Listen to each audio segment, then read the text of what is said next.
گرامی قدر حاضرین،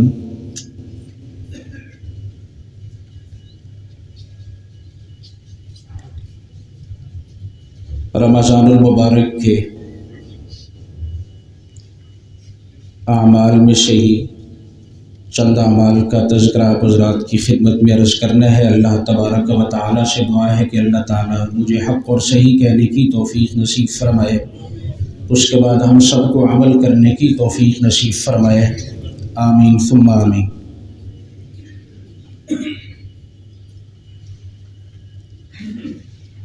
رمضان المبارک کے موضوعات میں سے ایک موضوع ہے قرآن کریم کی فضیلت، عظمت، قرآن کریم کی تلاوت کی فضیلت۔ رمضان المبارک کے اعمال میں سے ایک اہم ترین عمل وہ قرآن کریم کا پڑھنا ہے، قرآن کریم کی تلاوت کرنا ہے۔ اللہ تبارک و تعالی نے قرآن کریم کو رمضان کے مہینے میں ہی نازل فرمایا ہے، شہر رمضان الذی انزل فیہ القرآن۔ تو اس سے معلوم ہوا کہ رمضان کے ساتھ قرآن کریم کا بڑا گہرا تعلق ہے، اور اسی وجہ سے آپ صلی اللہ علیہ وسلم کا بھی معمول یہ تھا کہ حدیث میں آتا ہے کہ روزانہ جبریل امین تشریف لاتے تو آپ صلی اللہ علیہ وسلم ہر رات انہیں قرآن کریم سناتے تھے رمضان کی راتوں میں۔ تو اس سے معلوم ہوا کہ قرآن کریم کی تلاوت بھی رمضان کے اعمال میں سے ایک اہم ترین عمل ہے۔ ہمیشہ قرآن کریم کی تلاوت ہونی چاہیے، لیکن جو کثرت ہمیں یا ایک تعلق رمضان کے ساتھ معلوم ہو رہا ہے قرآن کریم کا، اس سے یہ بھی معلوم ہوا کہ ہمیں قرآن کریم کی کثرت کے ساتھ اس مہینے میں تلاوت کرنی چاہیے۔ قرآن کریم اللہ تبارک و تعالیٰ کا کلام ہے، اللہ تعالیٰ کی کتاب ہے۔ باقی جو آسمانی کتابیں آئیں، تورات، انجیل، زبور، وہ محض کتابیں تھیں، یعنی اللہ تبارک و تعالیٰ نے لکھی ہوئی تختیاں وہ اتاری۔ اور قرآن کریم کی عظمت اور فضیلت یہ ہے کہ یہ اللہ تبارک و تعالیٰ کا کلام ہے، کلام اللہ ہے، یعنی اللہ تعالیٰ نے اپنی شان کے مطابق جیسے اللہ کی شان ہے ویسے اللہ تعالیٰ نے قرآن کریم کے ان الفاظ کا تکلم فرمایا ہے۔ اور پھر جبریل امین نے آ کر نبی پاک صلی اللہ علیہ وسلم کے سامنے پڑھا، اور جبریل امین نے صحابہ کے سامنے، صحابہ نے محفوظ کیا۔ تو یہ آپ صلی اللہ علیہ وسلم کا کلام ہے، اسی لیے اللہ تعالیٰ نے اس کلام کی حفاظت کی ذمہ داری بھی خود اٹھائی ہے کہ انا نحن نزلنا الذکر و انا لہ لحافظون۔ تو قرآن کریم اللہ کا کلام ہے۔ قرآن کریم مسلمانوں کی ہدایت کے لیے اللہ تعالیٰ نے دنیا میں بھیجا ہے، یعنی وہ دستور اس میں موجود ہے، وہ ہدایات موجود ہیں، وہ تعلیمات موجود ہیں کہ جو انسانی معاشرے کے لیے ضروری ہے۔ خصوصاً مسلمان کلمہ پڑھنے والا آدمی، اس کی زندگی کا معیار قرآن کریم والا ہونا چاہیے۔ یہ قرآن کریم کے 30 پارے یہ اللہ تعالیٰ نے محض اس لیے نازل نہیں فرمائے کہ یہ گھروں میں رکھو گے تو برکت ہوگی، کوئی فوت ہو جائے تو اس پہ پڑھ لینا، جھگڑا ہو جائے تو قسم اٹھا لینا۔ ہمارے ہاں قرآن کریم کے ساتھ یہ بڑا ہی عجیب سلوک کیا جاتا ہے کہ اللہ کا کلام ہمارے پاس موجود ہے، جو اللہ کا کلام ہے، جس کی حفاظت کی ذمہ داری خود اللہ تعالیٰ نے اٹھائی ہے، اور جو خود اللہ تعالیٰ کے کلام کو باقی کلاموں پر اسی طرح فضیلت حاصل ہے جیسے اللہ تعالیٰ کی ذات کو، اور اللہ کا بھیجا ہوا نظام، اللہ کی بھیجی ہوئی تعلیمات ہمارے پاس موجود ہیں، تو ہم اس سے روگردانی اختیار کرتے ہیں، اعراض کرتے ہیں۔ تو اصل مقصد تھا قرآن کا لوگوں کی ہدایت، لوگوں کی رہنمائی، تاکہ لوگوں کو علم ہو، خصوصاً مسلمان طبقے کو، کہ اس نے دنیا میں کیسے زندگی گزارنی ہے۔ تو قرآن معلوم ہوا کہ قرآن کریم صرف اللہ تعالیٰ نے اس لیے نہیں بھیجا کہ ہم لڑائی جھگڑے میں قسم اٹھا لیں، اگر کوئی ہمارا مسلمان بھائی فوت ہو جاتا ہے تو اس کے ایصال ثواب کے لیے پڑھ لیں، اور وہ بھی رسمی رواجی، یعنی ہمارے اعمال میں سے رسم اور رواج۔ تو اصل دیکھیں، جو قرآن ایک صحیح العقیدہ مسلمان دنیا سے چلا جاتا ہے اور سنت کے مطابق اگر اس کے لیے ایصال ثواب کیا جائے تو یقیناً اس کو فائدہ پہنچتا ہے۔ جو قرآن اس قبر میں دفن شدہ مسلمان کو دنیا کے پڑھے جانے والے مسلمان کے پڑھنے سے فائدہ ہو سکتا ہے، تو اگر ہم دنیا میں اپنی زندگی میں پڑھیں تو کتنا فائدہ ہوگا۔ اور ہم کیسے لوگ ہیں کہ اپنی زندگی میں قرآن کو پڑھنے کے لیے تیار نہیں، مرنے کے بعد ہماری یہ تمنا ہے کہ ہمارے پیچھے ہماری اولاد، ہمارے دوست احباب، ہمارے رشتہ دار ہمارے لیے ایصال ثواب کریں۔ زندگی میں ہم قرآن کو وقت دینے کے لیے تیار نہیں ہیں، قرآن کے ساتھ تعلق رکھنے کے لیے تیار نہیں ہیں، قرآن کو پڑھنے کے لیے تیار نہیں ہیں۔ اور شاید ایسے بھی مسلمان ہوں گے کہ جنہوں نے ہو سکتا ہے کہ زندگی بھر کبھی قرآن کو کھولا بھی نہ ہو، اور وہ فوت ہو جائے تو اس کے تو یہ کتنا ایک یعنی ہمارے قرآن کریم کے ساتھ تعلق کا یہ کہ ہم نے بجائے یہ زندوں کی کتاب ہونے کے ہم نے اس کتاب کو مردوں کے ایصال ثواب تک محدود کر دیا ہے۔ تو قرآن کریم اللہ تعالیٰ کا کلام ہے، اور قرآن کریم کی عظمت اور فضیلت کے لیے یہی بات کافی ہے کہ یہ اللہ کا کلام ہے۔ اور یہ اللہ کس سے مخاطب ہے؟ ظاہر ہے کوئی آدمی کلام کرتا ہے، میں آپ سے مخاطب ہوں، تو اللہ تبارک و تعالیٰ نے یہ کلام اتارا ہے، قرآن کریم کو اتارا ہے۔ یہ اللہ تبارک و تعالیٰ کا خطاب انسانوں کے ساتھ ہے، مسلمانوں کے ساتھ ہے، ہمارے ساتھ ہے۔ اللہ تبارک و تعالیٰ ہمیں مخاطب کر رہے ہیں۔ ہر کلمہ پڑھنے والا مسلمان قرآن اس مسلمان سے مخاطب ہے۔ قرآن کریم کی آیات، قرآن کریم کے احکامات، قرآن کریم کے یہ واقعات، یہ آپ اور ہم سب کے لیے ہے۔ یہ کسی ایک طبقے کے لیے نہیں آیا کہ صرف اور صرف کوئی ایک مسلمانوں کا طبقہ اسے پڑھے، وہ عمل کرے، نہیں، یہ ساری انسانیت کے لیے۔ قرآن تو پوری انسانیت کے لیے ہدایت کے طور پر اللہ تعالیٰ نے بھیجا ہے، لیکن ہدی للمتقین، اس ہدایت سے فائدہ اٹھانے والے لوگ مومن ہیں، اہل ایمان ہیں۔ تو قرآن کریم اللہ تبارک و تعالیٰ کا کلام ہے۔ یہ رمضان کا مہینہ ہے، رمضان میں خصوصی ایک مسلمان کے اعمال میں، نیکیوں میں جو اضافے کا سبب ہے، جو اعمال اور روحانی ترقی کا ذریعہ ہے، ان میں قرآن کریم کی تلاوت ہے، قرآن کریم کو سمجھنا اور پڑھنا ہے۔ تو یہ ایک عظیم کتاب ہے اور عظیم دستور اور تعلیمات ہمارے پاس موجود ہیں۔ اگر قرآن پڑھنے کی وجہ سے ایک انسان جب صرف الفاظ ادا کرتا ہے تو اس کی فضیلت یہ ہے کہ 1 ارب پر اللہ تعالیٰ 10 نیکیاں عطا کرتے ہیں۔ تو اگر کسی جو ہے وہ مسلمان کی پوری زندگی میں پورے جسم پر قرآن نافذ ہوگا، پورے معاشرے میں قرآن نافذ ہوگا، پورے ملک اور پوری دنیا کے مسلمان قرآن کریم کو اپنا حاکم اور حکمران تسلیم کریں، تو دیکھیے اجتماعی طور پر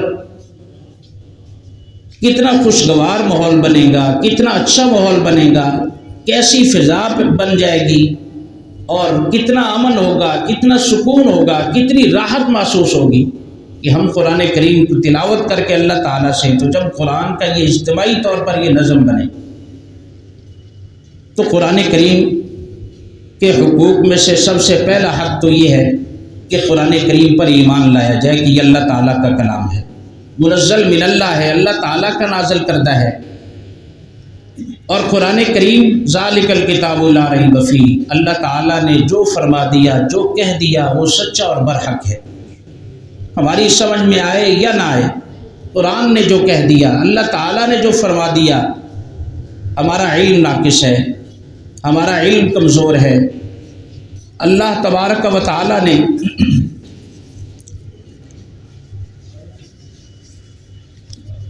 جو فرما دیا، جو کچھ بھیجا، وہ سچا اور برحق ہے۔ تو پہلا حق قرآن کریم کا یہ ہے کہ ہم قرآن کریم پر ایمان لائیں۔ دوسرا حق قرآن کریم کا یہ ہے کہ ہم قرآن کریم کو پڑھیں، قرآن کریم کی تلاوت کریں۔ صرف قرآن کریم کا بغیر سمجھے پڑھنا یہ فضیلت سے خالی نہیں ہے، سمجھ کر پڑھنے کی اور زیادہ فضیلت ہے، لیکن صرف قرآن کریم کے الفاظ کا پڑھنا، اللہ تبارک و تعالی نے نبی پاک صلی اللہ علیہ وسلم کی بعثت کے جو مقاصد ذکر کیے ہیں ان میں سے ایک قرآن کریم کی تلاوت کرنا بھی ہے۔ لقد من اللہ علی المؤمنین اذ بعث فیہم رسولا منہم یتلو علیہم، کہ آپ ان پر قرآن کریم پڑھیے، تلاوت کیجئے۔ تو قرآن کریم کا پڑھنا، قرآن کریم کی تلاوت کرنا ہی ثواب سے خالی نہیں، صرف قرآن کو پڑھنا، اس کے الفاظ کی ادائیگی۔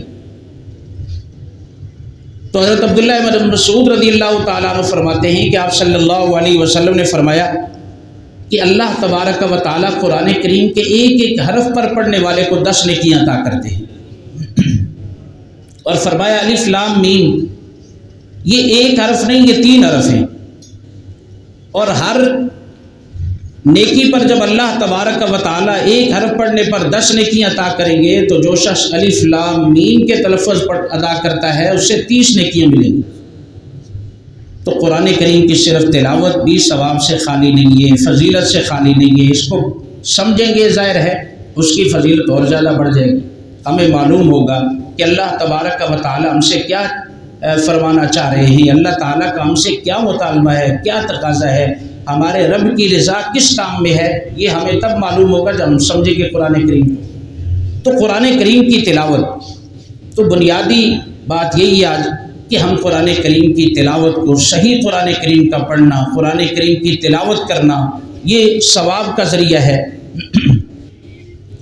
اسی طرح آپ صلی اللہ علیہ وسلم نے فرمایا کہ اقرأوا القرآن، قرآن کریم کو پڑھا کرو، فإنہ یأتی یوم القیامۃ شفیعا لأصحابہ، قرآن کریم کو پڑھتے رہا کرو اس لیے کہ قرآن اپنے پڑھنے والے کی قیامت والے دن سفارش کرے گا۔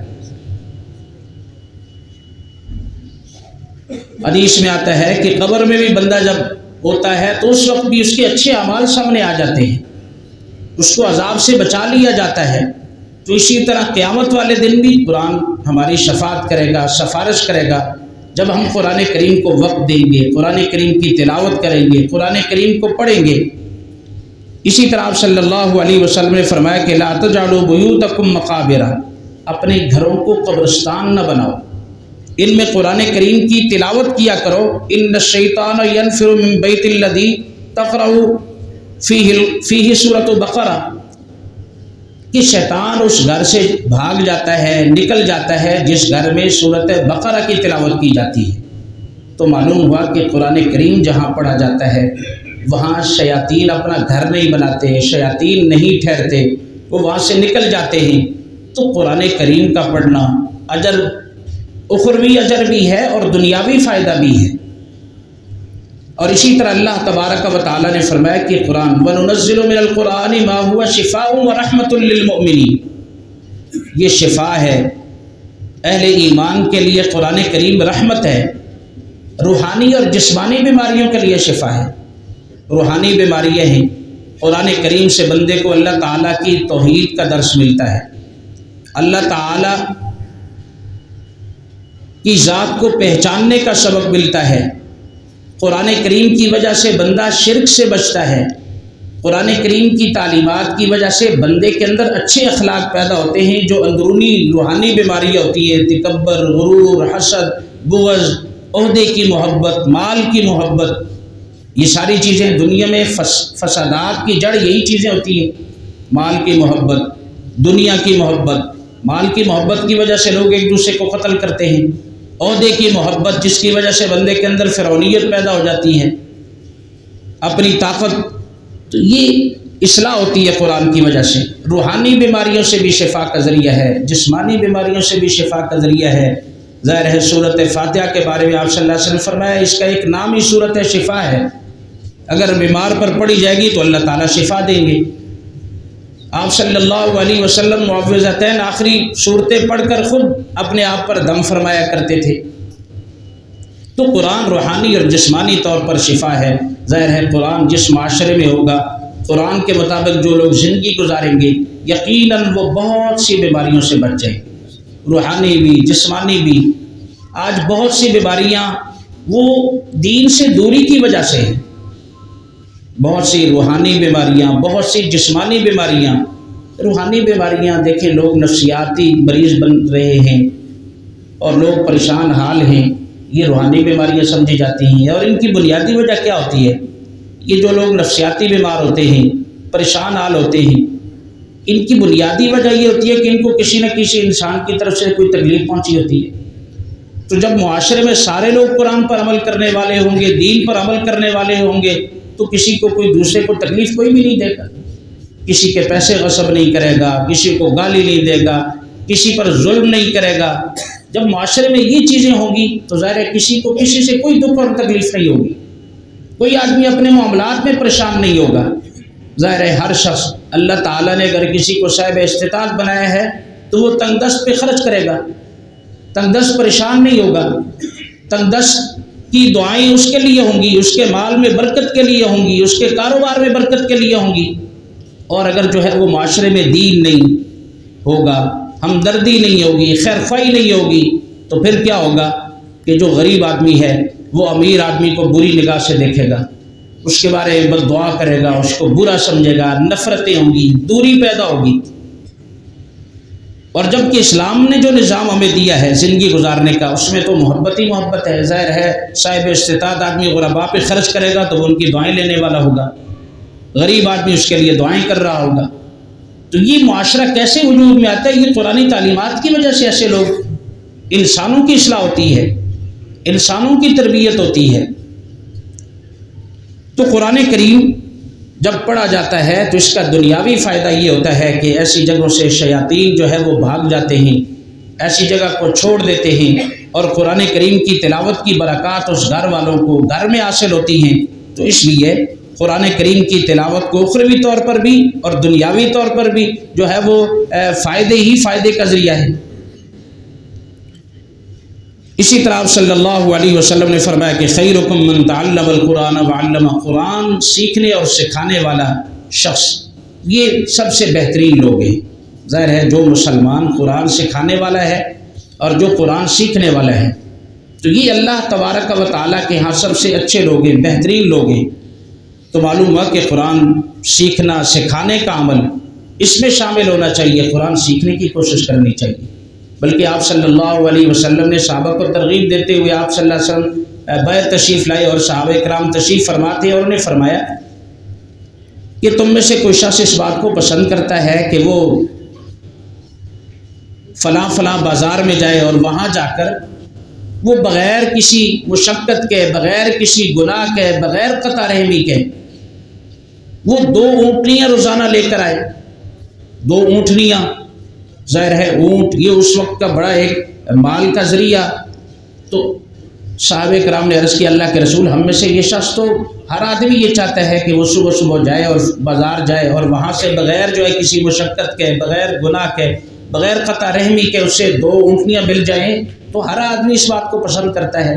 تو آپ صلی اللہ علیہ وسلم نے فرمایا کہ تمہارا صبح کے وقت مسجد میں جانا اور مسجد میں جا کر قرآن کریم کی 2 آیات کو پڑھ لینا یا 2 آیات کے بارے 2 آیات کو سمجھ لینا، یہ 2 اونٹنیوں سے بھی زیادہ بہتر ہے۔ ایک آدمی جاتا ہے، اسے 2 اونٹنیاں ملتی ہیں، تو اس سے زیادہ جو ہے وہ تمہارے لیے اس بات میں فائدہ ہے کہ تم مسجد میں جاؤ اور وہاں جا کر تم قرآن کریم کی 2 آیتیں سیکھ لو، قرآن کریم کی 2 آیتوں کو سمجھ لو۔ اور فرمایا کہ اسی طرح جتنی زیادہ سے زیادہ آیات کو سمجھے گا، سیکھے گا، وہ اتنی اونٹنیوں سے زیادہ بہتر ہوگا۔ تو یہ ترغیب دی کہ قرآن کریم سیکھنا چاہیے، قرآن کریم پڑھنا چاہیے۔ یہ قبر کی تنہائیوں میں ساتھی ہوتا ہے، یہ قیامت والے دن ہمارا سفارشی ہوگا اور شفیع ہوگا۔ اور آپ صلی اللہ علیہ وسلم نے فرمایا کہ اللہ تبارک و تعالیٰ قرآن کریم کی سفارش کو اپنے دربار میں قبول فرمائیں گے، اور یہ ایسا جھگڑالو ہے قرآن کہ اس کے جھگڑے کو تسلیم کیا جائے گا، یعنی اپنے پڑھنے والے کے بارے میں اللہ تعالیٰ کے دربار میں جھگڑا کرے گا، اس کی بخشش کروائے گا، اس کی مغفرت کروائے گا۔ تو قرآن کریم بنیادی طور پر ایک وجہ یہ ہوتی ہے، قرآن کریم تلاوت نہ کرنے کی ایک وجہ یہ بھی ہے کہ ہم صحیح طور پر قرآن کریم کو پڑھ نہیں پا رہے ہوتے۔ جب تک قرآن کریم کو بندہ صحیح انداز سے پڑھ نہ رہا ہو تو اس کو تلاوت کا وہ مزہ، وہ لطف محسوس نہیں ہوتا جو صحیح قرآن کریم پڑھنے کی وجہ سے ہوتا ہے۔ تو اس لیے قرآن کریم کو سیکھنا، تاکہ بندہ جتنا قرآن کریم کو صحیح طریقے سے پڑھنے والا ہوگا مزید اس کا دل قرآن کریم کی تلاوت میں لگے گا۔ تو اس لیے جو ہے وہ قرآن کریم کی تلاوت یہ رمضان کے اعمال میں سے خصوصی عمل ہے۔ اور اسی طرح قرآن کریم کو سمجھنا یہ قرآن کریم کا تیسرا حق ہے۔ پہلا حق یہ ہے کہ قرآن کریم پر ایمان لایا جائے، دوسرا حق یہ ہے کہ قرآن کریم کی تلاوت کی جائے، قرآن کریم کو پڑھا جائے، اور تیسرا حق قرآن کا یہ ہے کہ اس کو سمجھنے کی کوشش کی جائے۔ عام عوام الناس کو قرآن کریم اتنا سمجھنا چاہیے تاکہ انہیں یہ معلوم ہو کہ اللہ تعالیٰ قرآن کریم میں ہمارے لیے کیا ارشاد فرما رہے ہیں۔ مسائل نکالنا، باریکیوں میں چلے جانا، نئے نئے مسائل اخذ کرنا، یہ عوام الناس کا کام نہیں، یہ علماء کا کام ہے، یہ محققین کا کام ہے۔ عام آدمی جب اس قسم اور وہ مزید تحقیق میں پڑے گا اپنے علم اور اپنی عقل کی وجہ سے، تو اس کی گمراہی کا اندیشہ ہے۔ اس لیے عام طور پر قرآن کریم کا ترجمہ پڑھیں، قرآن کریم کے جو عام احکامات ہیں ان کو سمجھیں۔ قرآن کریم میں واقعات ذکر کیے گئے ہیں، قرآن کریم میں ہمارے لیے عبرتیں ہیں، ان میں ہمارے لیے درس ہے، لیکن قرآن کریم سے جدید مسائل اخذ کرنا اور گہرائی میں جانا، تحقیق کرنا، یہ اہل علم اور علماء کا کام ہے۔ اس لیے فرمایا وَلَقَدْ يَسَّرْنَا الْقُرْآنَ لِلذِّكْرِ فَهَلْ مِن مُدَّكِرٍ۔ قرآن نصیحت کے لیے بڑا آسان ہے کوئی نصیحت حاصل کرنے والا؟ تو نصیحت کے حوالے سے قرآن بڑا آسان ہے۔ ہر آدمی، ہر جو ہے وہ شخص وہ قرآن سے ہدایت حاصل کر سکتا ہے، نصیحت حاصل کر سکتا ہے کہ قرآن کریم میں قیامت کا ذکر ہے، قرآن کریم میں نماز کا ذکر ہے، روزے کا ذکر ہے، سچ بولنے کا ذکر ہے، اچھے اخلاق اپنانے کا ذکر ہے، فرما برداری کا ذکر ہے، جھوٹ کی مذمت بیان کی گئی ہے، غیبت سے منع کیا گیا ہے۔ یہ ساری چیزیں ہر آدمی سمجھ سکتا ہے، اور یہ اس کے لیے جو ہے وہ کسی بہت بڑے علم کی ضرورت نہیں۔ تو ہر آدمی قرآن کریم کا پڑھنا آسان ہے۔ ہم دیکھتے ہیں کہ عجمی لوگ جو عربی سے واقف نہیں وہ بھی قرآن کریم کو کتنا اچھا خوبصورت پڑھتے ہیں۔ پڑھنے کے اعتبار سے ہر آدمی کے لیے آسان، اور نصیحت حاصل کرنے کے اعتبار سے بھی قرآن ہر آدمی کے لیے آسان ہے۔ تو یہ تیسرا حق ہے۔ اسی طرح اس کے بعد قرآن کریم پر عمل کرنا ہے کہ جب بندے نے قرآن کریم کا چوتھا حق یہ ہے کہ جب معلوم ہو گیا کہ اللہ تعالیٰ کی طرف سے ہمارے لیے یہ حکم ہے تو اس کے مطابق عمل کرنا، اور پانچواں یہ ہے کہ اس بات کو جو ہے وہ آگے دوسروں تک پہنچانا۔ تو یہ قرآن کریم کے بنیادی 5 حق ہیں۔ پہلا حق قرآن کریم پر ایمان لانا ہے، دوسرا حق قرآن کریم کو پڑھنا ہے، قرآن کریم کی تلاوت کرنا ہے، تیسرا حق یہ ہے کہ قرآن کریم کو سمجھنے کی کوشش کرنی چاہیے کہ قرآن کریم کا ترجمہ ہے، قرآن کریم میں عام آیات کے شان نزول ہیں، تو اس سے یہ قرآن کریم کا سمجھنا ہے عام عوام الناس کا۔ اس کے بعد جو ہے پھر قرآن کریم پر عمل کرنا ہے۔ جو تعلیمات جن کا ہمیں پتہ چلا ہم اپنے آپ کو بعمل بنانے کی کوشش کریں۔ ظاہر ہے وہی علم نفع والا ہوتا ہے جو بندے کو عمل کرنے کے لیے مجبور کر دے، اور کتنا ہی علم کیوں نہ ہو، نماز کا بڑا علم ہے، بڑی معلومات ہیں، بڑی بحث بندہ کرے، لیکن نماز کا ٹائم ہو تو نماز نہ پڑھے تو اس علم کا کوئی فائدہ نہیں۔ شریعت میں وہ علم نفع والا ہوتا ہے جو عمل پر مجبور کر دے، اور اس کے بعد جو ہے اسی بات کو آگے دوسروں تک پہنچانا، جس بات کا صحیح علم ہو اس بات کو آگے اسی حد تک پہنچانا۔ یہ قرآن کریم کے 5 حقوق ہیں۔ اسی طرح یہ رمضان کا درمیانہ عشرہ ہے، اور اگلے جمعے سے پہلے ہی رمضان کا تیسرا اور آخری عشرہ شروع ہو جائے گا۔ آخری عشرے کے بھی کچھ مخصوص اعمال ہیں، ان میں سب سے بنیادی بات یہ ہے کہ آخری عشرہ اس کی فضیلت اور اہمیت اور زیادہ ہے، اور زیادہ فضیلت بڑھ جاتی ہے کہ اس میں اعتکاف کیا جاتا ہے، اس میں لیلۃ القدر ہے۔ تو اس لیے اس کی عظمت اور فضیلت، اور آپ صلی اللہ علیہ وسلم کا بھی معمول مبارک یہ تھا کہ حدیث میں آتا ہے کہ آپ صلی اللہ علیہ وسلم کان رسول اللہ صلی اللہ علیہ وسلم یجتہد فی العشر الاواخر، آپ صلی اللہ علیہ وسلم آخری عشرے میں بہت زیادہ عبادت کیا کرتے تھے۔ آپ کی عبادت تو عام یہ تھی کہ آپ رات کو کھڑے ہوتے تو آپ کے پاؤں مبارک سوج جاتے، لیکن پھر رمضان کی راتوں میں آخری عشرے میں سب سے زیادہ عبادت کا اہتمام کرتے، ما لا یجتہد فی غیرہا، جو باقی ایام میں نہیں ان سے بڑھ کر عبادت کرتے، یعنی تیسرے عشرے میں آپ صلی اللہ علیہ وسلم کی عبادت میں مزید اضافہ ہو جاتا۔ تو معلوم ہوا کہ ہر مسلمان کو یہ کوشش کرنی چاہیے کہ وہ آخری عشرے میں مزید عبادت کا اہتمام کرے۔ اور آپ صلی اللہ علیہ وسلم کا معمول یہ تھا کہ جب آخری عشرہ شروع ہوتا تو آپ صلی اللہ علیہ وسلم خود بھی بیدار رہتے، وَإِقَضَاهَ لَهُ، اور اپنے گھر والوں کو بھی بیدار رکھتے، وَشَدَّ مِئْزَرَهُ، اور عبادت کے لیے آپ کمر بستہ ہو جاتے۔ تو معلوم ہوا کہ ہماری عبادت میں بھی آخری عشرے میں اضافہ ہونا چاہیے۔ آخری ہی عشرے کے اعمال میں سے ایک اہم ترین عمل ہے اعتکاف۔ مردوں کے لیے مسجد میں اعتکاف کی نیت سے ٹھہرنا یہ سنت موقدہ ہے رمضان کے آخری عشرے میں، اور یہ ایسا عمل ہے کہ اگر ایک محلے کی مسجد میں کوئی ایک آدمی بھی اعتکاف نہ بیٹھے تو پورے محلے کے لوگ گنہگار ہوتے ہیں، اور اگر ایک آدمی بھی بیٹھ جائے تو اس کی وجہ سے سارے لوگ گناہ سے بچ جاتے ہیں۔ لیکن زیادہ سے زیادہ لوگوں کو بیٹھنا چاہیے آخری عشرے کی فضیلت حاصل کرنے کے لیے، کچھ وقت جو ہے وہ اللہ کو بندہ دے دے اور یکسوئی کے ساتھ، تاکہ سارے دنیاوی کاموں کو چھوڑ چھڑا کر بندہ مسجد میں بیٹھ کر اللہ تعالیٰ کی عبادت کرے۔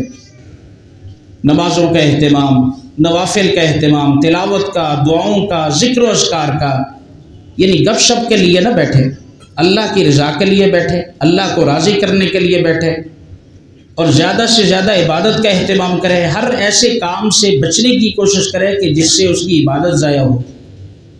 مسجد کا تقدس کا خیال رکھے، اور اپنے لیے، اپنے خاندان کے لیے، گھر والوں کے لیے، پوری امت مسلمہ کے لیے دعا کا اہتمام کرے۔ تو اعتکاف آخری عشرے میں کرنا، اسی لیے اس سے لیلۃ القدر کی جو فضیلت ہے، لیلۃ القدر، وہ بھی حاصل ہو جاتی ہے آسانی کے ساتھ۔ اور لیلۃ القدر کی فضیلت، لیلۃ القدر خیر من الف شہر، اس ایک رات کی عبادت اللہ تعالیٰ فرماتے ہیں کہ 1000 مہینوں سے بہتر ہے۔ تو یہ اسی بندے کو حاصل ہو سکتی ہے کہ جو اعتکاف میں ہوگا تو وہ زیادہ اس بات کا اہتمام کرے گا، ان راتوں میں عبادت کا اہتمام کرے گا۔ اس کے علاوہ بھی جو حضرات اعتکاف میں نہ ہوں وہ بھی خاص طور پر جو ہے وہ فرائض کا اہتمام کریں، تراویح کا اہتمام کریں، رات کا کچھ حصہ اس میں عبادت کر لیا کریں۔ تو یہ رمضان کے آخری عشرے کے اعمال میں سے اعتکاف کرنا ہے۔ اور اعتکاف مرد حضرات مساجد میں، خواتین گھر کی مسجد، گھر میں بھی ایسی جگہ ہونی چاہیے۔ آپ صلی اللہ علیہ وسلم نے ہمیں یہ تعلیم دی ہے کہ گھر میں ایسی مخصوص جگہ ہونی چاہیے کہ جہاں بندہ نوافل ادا کر سکے، جہاں بندہ سنتیں ادا کر سکے۔ سنتوں کے بارے میں تو مسئلہ افضل یہ ہے کہ اگر بندہ بآسانی گھر سے پڑھ کر آ سکتا ہے تو گھر سے پڑھ کر آنی چاہیے۔ آپ صلی اللہ علیہ وسلم کا معمول یہ تھا کہ آپ گھر سے سنتیں پڑھ کر، مسجد میں بھی پڑھنا جائز ہے۔ تو گھر، یہ سنتیں یہ گھر کی نماز ہوتی ہے، گھر کے بچے، گھر کے دیگر افراد، ان کی تربیت کا بھی ذریعہ۔ تو اس لیے جو ہے وہ گھر میں اللہ تعالیٰ نے بڑا گھر دیا ہو، جن لوگوں کو اللہ تعالیٰ نے گنجائش دی ہے، وہ اپنا ایک گھر کا ایک کمرہ، جس کو حدیث میں گھر کی مسجد فرمایا گیا ہے، وہ مخصوص ہونا چاہیے، جہاں بیٹھ کر تلاوت کی جا سکے، جس کی صفائی ستھرائی پاکیزگی کا خیال ہو، اور وہاں قرآن کریم کی تلاوت ہے، نوافل کا اہتمام ہے، سنتیں وہاں پڑھی جا سکتی ہوں۔ تو اسی جگہ پہ جو ہے وہ گھر کی خواتین اعتکاف کر سکتی ہیں، اور ہر کوشش کرنی چاہیے کہ ہر گھر کا ایک فرد ایسا ہو جو اس جو ہے وہ موقع سے فائدہ اٹھانے والا ہو، اس سے فارغ کر دیا جائے، وہ اعتکاف کرے، اور وہ ساروں کی طرف سے سب کے لیے وہ دعا کرنے والا ہوگا، سب کی طرف سے وہ اللہ تعالیٰ کی دربار میں موجود ہوگا۔ تو یہ بڑی فضیلت کی بات ہے کہ رمضان کے آخری عشرے میں گھر کا کوئی فرد جو ہے وہ اعتکاف بیٹھے، سب کے لیے جو ہے وہ دعا کرے، پوری امت مسلمہ کے لیے دعا کرے۔ ہر وقت وہ، چونکہ اعتکاف ہر وقت بندہ عبادت میں ہوتا ہے، اس کو زیادہ عبادت کا موقع ملتا ہے۔ تو یہ رمضان کے آخری عشرے کے اعمال میں سے ہے، جو آئندہ جمعے سے پہلے ہی چونکہ یہ آخری عشرہ شروع ہو جائے گا، تو ہمیں آج سے ہی کوشش کرنی چاہیے، ہمارے گھر کا کوئی ایسا فرد، ہمارے گھر کا کوئی بڑا، ہمارے گھر کے بچے، بلکہ یہ تو میں نے پہلے بھی اپنے نمازیوں کے سامنے عرض کیا کہ یہ رمضان اگر دیکھا ہمارے بچوں کی تربیت کا بڑا بہترین مہینہ ہے۔ بچوں کو بھی شوق ہوتا ہے، لیکن سمجھدار بچے ہوں جو مسجد کے تقدس کا خیال رکھ سکیں، اور سنجیدہ بچے ہوں تو وہ جو ہے وہ اعتکاف کا اہتمام کریں۔ تو یہ تربیت کا مہینہ ہے، تو گھر کا کوئی ایسا فرد ضرور ہونا چاہیے، کوشش کرنی چاہیے کہ وہ اعتکاف میں بیٹھے۔ اسی طرح لیلۃ القدر کی فضیلت اعتکاف میں زیادہ آسانی سے باقی احباب بھی اس کا اہتمام کریں۔ اسی طرح آخری عشرے کے اعمال میں سے ایک عمل ہے صدقہ فطر کی ادائیگی۔ صدقہ فطر، اس کے بارے میں آپ صلی اللہ علیہ وسلم نے فرمایا کہ یہ سب کے ذمہ لازم ہے، اور جو ہے وہ بچوں کی طرف سے بھی، مرد عورت چھوٹے بڑے سب کی طرف سے صدقہ فطر ادا کرنا چاہیے۔ ہاں وہ شخص کے جس کے بالکل ہی حالات اتنے کمزور ہیں کہ وہ صدقہ فطر ادا نہیں کر سکتا، یعنی ایسا شخص، اس کے لیے نصاب یہ ہے کہ ایسا آدمی جس آدمی کے پاس ضرورت سے زائد اتنا سامان موجود ہو جو ضرورت سے زائد ہو، اور اس کی مالیت جو ہے وہ 52.5 تولہ چاندی کے برابر یعنی 1,10,000 کے قریب بنتی ہو، تو ایسا آدمی وہ اس کے ذمے اگر زکوٰۃ نہیں تو صدقہ فطر ادا کرنا ضروری ہے، اور ایسا آدمی جو ہے وہ کوئی واجب صدقہ نہیں لے سکتا۔ تو اس لیے صدقہ فطر ہر بندے کو ادا کرنا چاہیے، اور اس کے 2 فائدے آپ صلی اللہ علیہ وسلم نے بیان فرمائے۔ ایک فائدہ حدیث میں یہ بیان کیا گیا ہے کہ جو آدمی صدقہ فطر ادا کرتا ہے اس کی وجہ سے اللہ تعالیٰ اس کے روزوں کی کمی کوتاہی کو معاف فرما دیتے ہیں۔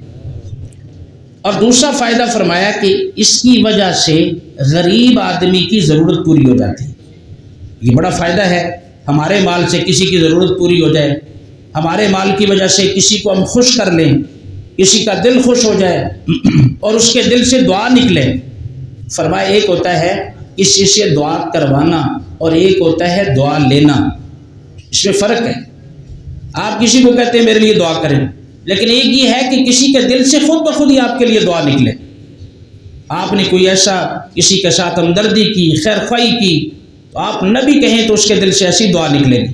تو اس لیے جو ہے یہ غریب، تو 2 فائدے ہیں، روزوں کی کمی کوتاہی اللہ تعالیٰ اس کی وجہ سے معاف فرما دیتے ہیں، اور جو ہے وہ مستحق لوگوں کی مدد ہو جاتی ہے۔ اور آپ صلی اللہ علیہ وسلم نے یہ بھی فرمایا کہ یہ عید کی نماز ادا کرنے سے قبل ادا کر دینا چاہیے، یعنی آخر کی وقت یہ ہے کہ عید کی نماز پڑھنے سے پہلے ادا کر دیا جائے۔ تو فرمایا یہ صدقہ فطر ہوگا اور اس کے یہ فوائد حاصل ہوں گے، اور اگر جو ہے وہ کسی نے عید کی نماز کے بعد ادا کیا تو فرمایا یہ عام صدقے کی طرح ایک صدقہ ہوگا، پھر وہ فضیلت حاصل نہیں ہوگی۔ لیکن یہ بھی مسئلہ ہے کہ اگر کوئی بھولے سے رہ گیا تو اس کو بعد میں ادا کرنا ضروری ہے۔ اگر کوئی آدمی بھول گیا، اس نے پہلے نہیں کیا، تو بھولنے کی وجہ سے تو اللہ تعالیٰ سے امید ہے کہ اللہ تعالیٰ اس سے ثواب بھی دیں گے، لیکن اگر کسی نے جان بوجھ کر پھر بھی مسئلے کے اعتبار سے جب تک ادا نہیں کرے گا ذمے میں واجب رہے گا۔ تو اس لیے صدقہ فطر کی کم از کم مقدار جو ہے وہ 300 روپے ہے اس وقت۔ ویسے تو غلہ ہوتا ہے، احتیاطاً جو ہے وہ 2.5 کلو گندم 2.5 کلو آٹا دیا جائے، کیونکہ اس کے مختلف ریٹ ہیں، اور اسی وجہ سے آپ کو جو ہے وہ صدقہ فطر کے ریٹ قیمتیں مختلف ہونے کی وجہ سے علماء مختلف بتا رہے ہیں، تو اس میں کوئی ایسی حرج والی یا کوئی مسئلہ نہیں ہے۔ بہرحال جو ہے وہ 300 روپے کم از کم ہے۔ باقی کھجوروں کا کشمش کے اعتبار سے جو زیادہ صاحب حیثیت ہے ان کو زیادہ اس اعتبار سے ادا کرنا چاہیے، لیکن کم از کم جو ہے وہ 300 روپے صدقہ فطر بنتا ہے، وہ ہمیں ادا کر دینا چاہیے عید کی نماز سے پہلے۔ حضرت عبداللہ بن عمر رضی اللہ تعالیٰ عنہ کا معمول یہ تھا کہ آپ جو ہے وہ آخری عشرے میں ہی ادا کر دیا کرتے تھے۔ اللہ تعالیٰ سے دعا اللہ عمل کی توفیق نصیب فرمائے۔